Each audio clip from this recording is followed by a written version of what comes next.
Halo, nama aku Kristina Pansinaga, biasa dipanggil Kris, aku dari Prodi Manajemen 2021. Halo, perkenalkan nama saya Joyce Yan Ongsor. Kalian bisa panggil aku Joyce. Aku dari Prodi Manajemen Angkatan 2021. Halo, perkenalkan nama saya Hendra Octavianus Billy, biasa dipanggil Hendra dari Prodi Informatika Angkatan 2021. Halo guys, perkenalkan namaku Tiban Merliana, biasa dipanggil Lia. Aku dari Prodi Manajemen Angkatan 2021. Halo, perkenalkan nama saya Wasori Noriwari, biasa dipanggil Ori dari Prodi Informatika Angkatan 2021. Halo semua, perkenalkan nama aku Junita Teresia. Kalian bisa panggil aku Tere. Aku dari Prodi Manajemen UKDW Angkatan 2021. Halo, namaku Natasha Sauran Batu. Kalian bisa panggil aku Tasya. Aku dari Prodi Manajemen Angkatan 2021. Baik, di samping saya sudah ada Bapak Pendeta Yohanes Simanjunta. Halo, Pi. Halo. Selamat malam. Di mana Bapak ini adalah menjadi salah satu narasumber saya untuk saya wawancarai untuk mendapatkan beberapa informasi tentang agama Kristen. Pertanyaan pertama, menurut Bapak, kenapa kita disebut Kristen? Iya.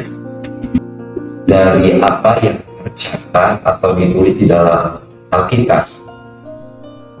Kisah Rasul pasal 11 ayat yang ke-25. Di Antioquia, pertama kali pengikut Kristus itu disebut Kristen. Ya. Kenapa? Karena orang-orang pada saat itu kagum dengan perilaku mereka karena berkaitan dengan lifestyle, gaya hidup mereka yang berorientasi atau berpusat kepada Kristus. Dari situlah pertama kali muncul istilah Kristen.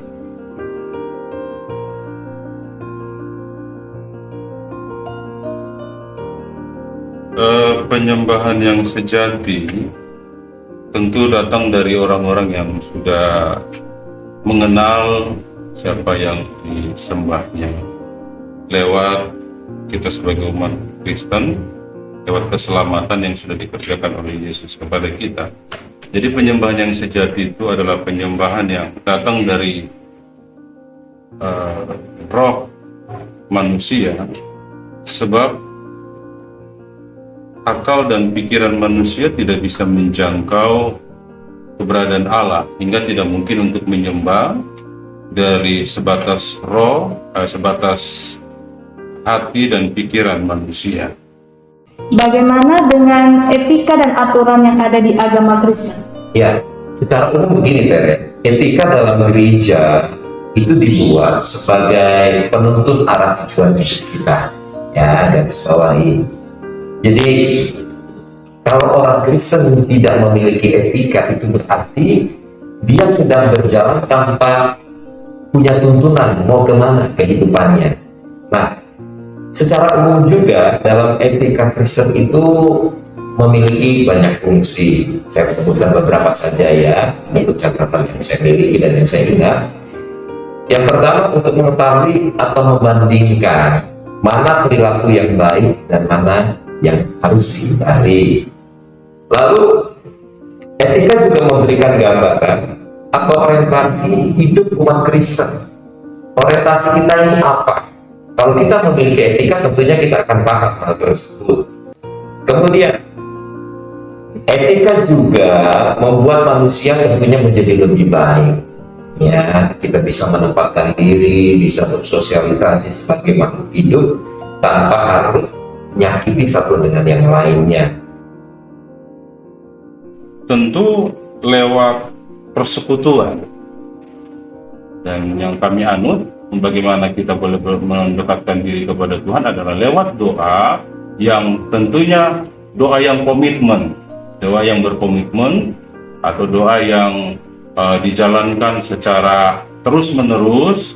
Itu akan membawa kita memiliki kedekatan dengan Allah, dan ukurannya adalah kebenaran firman Tuhan. Dan dengan kebenaran firman Tuhan ini kita bisa mengenal siapa Allah yang kita sembah itu. Menurut Bapak, apa saja simbol-simbol agama Kristen yang ada di gereja ini? Simbol-simbol Kristen yang ada di gereja kita, yang pertama adalah salib. Salib itu bicara tentang kuasa Tuhan kita, tentunya punya makna ya, sebagai bentuk perlindungan Tuhan kepada gerejanya, karena kami meyakini Yesus mati di kayu salib dan bangkit pada hari yang ketiga. Lalu simbol yang kedua itu adalah burung merpati. Burung merpati bicara tentang kuasa atau power Roh Kudus Allah yang akan menuntun gerejanya. Lalu simbol yang ketiga adalah Alkitab, buku penuntun, di mana rahasia Allah diungkapkan dan diberitakan kepada umat anggota gereja kita. Lalu ada juga di sana air. Air ini bicara tentang air kehidupan yang lagi-lagi bicara tentang firman yang menyegarkan jiwa. Oke. Dan yang terakhir di simbol kita juga itu memakai ada simbol minyak ya. Minyak itu bicara tentang kekuatan kesembuhan, karena setiap kali kalau Tere perhatikan di dalam gereja kita berdasarkan kebenaran firman Allah, ketika ada orang yang sakit, biarlah penatua mengambil minyak dan mengurapinya. Kalau di lingkungan kami, di daerah kami ini cukup baik dalam artian bahwa satu sama lain mengerjakan bagian keagamaannya masing-masing, tidak mengurus atau tidak ada gangguan, tidak ada hal-hal yang sepertinya saling menyinggung begitu. Semuanya boleh berjalan dengan baik.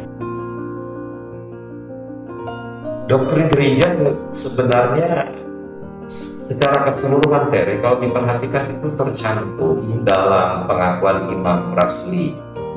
Coba saya klik ya, pengakuan Imam Rasuli yang pertama ya. Aku percaya kepada Allah, Bapa yang Maha Kuasa, Khalik langit dan bumi. Ya, itu yang pertama. Dan kepada Yesus Kristus, anaknya yang tunggal, Tuhan kita. Lanjut. Yang dikandung dari Roh Kudus, lahir dari anak darah Maria. Doktrin yang mendasari.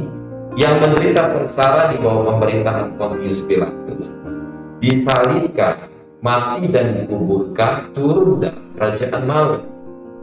Pada hari yang ketiga, bangkit pula dari antara mati, naik ke surga, duduk di sebelah kanan Allah Bapa yang kuasa. Dan dari sana Ia akan datang untuk menghakimi orang yang mati dan hidup. Aku percaya kepada Roh Kudus, gereja yang kudus dan am, persekutuan orang kudus, pengampunan dosa, kebangkitan tubuh, dan hidup yang kekal. Untuk menjawab pertanyaan bagaimana pandangan terjadinya pernikahan tidak satu agama. Untuk doktrin gereja yang kami anut, sesuai dengan kebenaran firman Tuhan 2 Korintus 6 ayat yang ke-14, saya bacakan. Janganlah kamu merupakan pasangan yang tidak seimbang dengan orang-orang yang tidak percaya. Sebab persamaan apakah terdapat antara kebenaran dan kedurhakaan? Atau bagaimanakah terang dapat bersatu dengan gelap? Jadi berdasarkan ayat ini, maka gereja yang kami pegang atau yang kami ikuti punya pandangan doktrin bahwa pernikahan beda agama itu dilarang sama sekali, atau tidak disetujui atau tidak diterima, karena di gereja kami untuk dinikahkan, khususnya kalau kami yang ditugaskan untuk menikahkan, ada persyaratan-persyaratan yang dimana kedua calon pasangan harus punya pandangan yang sama tentang keselamatan, dimana harus dulu dibaptis, kemudian training sesuai dengan firman Tuhan, persiapan pranikah, dan kemudian ada pemberkatan nikah di gereja. Jadi kalaupun ini terjadi di luar gereja kami, maka kami memandang itu tidak sesuai dengan kebenaran firman Tuhan. Pertama, bergabung dengan Gereja Betani Indonesia yang ada di Tengku Amir Hamzah, di Jalan Tengku Amir Hamzah. Status saya sebagai full timer di sana, sebagai pelayan penuh di sana. Karena saya bertempat tinggal di sini, di tempat daerah yang dimana gereja ini berdiri sekarang, maka kami membuka PA khusus untuk anak-anak dan remaja. Berjalan kurang lebih 8 tahun sebagai PA statusnya.